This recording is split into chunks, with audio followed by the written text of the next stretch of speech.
ஊரக வேலை வாய்ப்பு உறுதியளிப்பு திட்டம் என்ற ஒரு சட்டத்தை 2025 மாண்புமிகு பாரத பிரதமர் பார்லிமெண்டில் நிறைவேற்றாரு. 125 நாள் வேலை வாய்ப்பு திட்டம், மத்திய பங்களிப்போடு அந்த வேலை வாய்ப்பு திட்டம், ஊரக வேலை வாய்ப்பு திட்டம் ஊராட்சிக்கு அந்த திட்டத்தை செயல்படுத்தப்பட வேண்டும். ஊராட்சியில் இருக்கின்ற அந்த பொதுமக்களுடைய ஆலோசனை கேட்டு குளம் நீர்நிலைகள், குளங்கள், மற்றபடி வருத்து வாய்க்கால்களை சரி பண்ண வேண்டும் என்ற ஒரு உயர்ந்த அடிப்படையில் அந்த திட்டத்தை கொண்டு வந்திருக்காரு.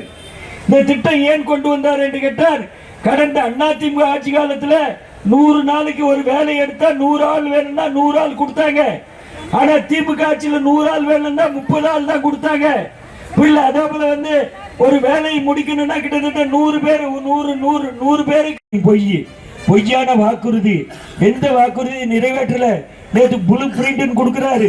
நேற்று ப்ளூ பிரிண்ட் நான் என் ஆட்சியோடைய அடையாளம் அவரே சொல்லிக்கிறாரு.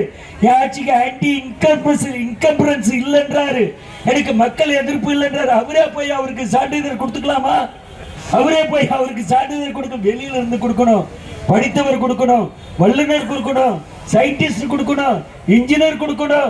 ஆட்சி 5 வருஷத்து திட்டத்தை 50 ஆண்டுல முடிச்சிருந்தாரு. இன்னத்தை முடிச்சிருக்கிற 50 ஆண்டுல 50 ஆண்டுக்குண்டான வளர்ச்சியை கொள்ளடிச்சு வச்சுட்ட. 50 ஆண்டுக்குண்டான குடும்ப வளர்ச்சியை கொள்ளடிச்சு வச்சுட்ட. கமிஷன் கரப்ஷன் ஆட்சி இந்த ஆட்சி. கமிஷன் கரப்ஷன் கலெக்ஷன் ஆட்சி இந்த ஆட்சி. இந்த ஆட்சி தேவைதான மக்களை சுருண்டுகின்ற ஆட்சி. சொன்னார 3 லட்சம் ரூபாய் கடன் தலையில சுமத்திட்டு இன்னைக்கு 10 லட்சம் ரூபாய் கடன், 10 லட்சம் கோடி கடன். இந்த ஆட்சிக்கு, இந்த அரசுக்கு 10 லட்சம் கோடி கடன் எப்படி நிறைவேற்றுவ? நிதி நிர்வாகத்தை சீர்திருத்தியா? நிதி நிர்வாகத்தை பாப்பியா? பார்க்க மாட்டேன். இன்னைக்கு ஏதோ அனௌன்ஸ் பண்ணிருக்கிற மக்களை ஏமாற்றுகின்ற ஆட்சி, மக்களை புறந்தள்ளுகின்ற ஆட்சி, மக்களை வாழ விடாத ஆட்சி எரியப்பட வேண்டும். ஒட்டுமொத்தமாக என்டிஏ கூட்டணியில் இருக்கின்ற அனைவரும் ஒருங்கிணைக்க வேண்டும். இந்த ஆட்சி வேறறுத்து விரட்டி அடிக்கப்பட வேண்டும். இந்த ஆட்சி உதவாத ஆட்சி. அதிமுக ஆட்சி ஒரு தலை சிறந்த ஆட்சி. இன்னைக்கு பாட்டாளி மக்கள் கட்சியோட நிறுவனர் தலைவர் ஐயா சின்ன ஐயா ஏத்துக்கிறாரு. நம்ம ஐயா கிட்ட போய் கை கொடுத்து 2 பேர் இணைஞ்சு செயல்படும். எங்க போனாலும் நான் முதலமைச்சர் ஆக்கி விட்டு தான் உன்னை தீருவேன் சொல்றாரு. எங்க போனாலும் ஒரே குரல்ல மந்திர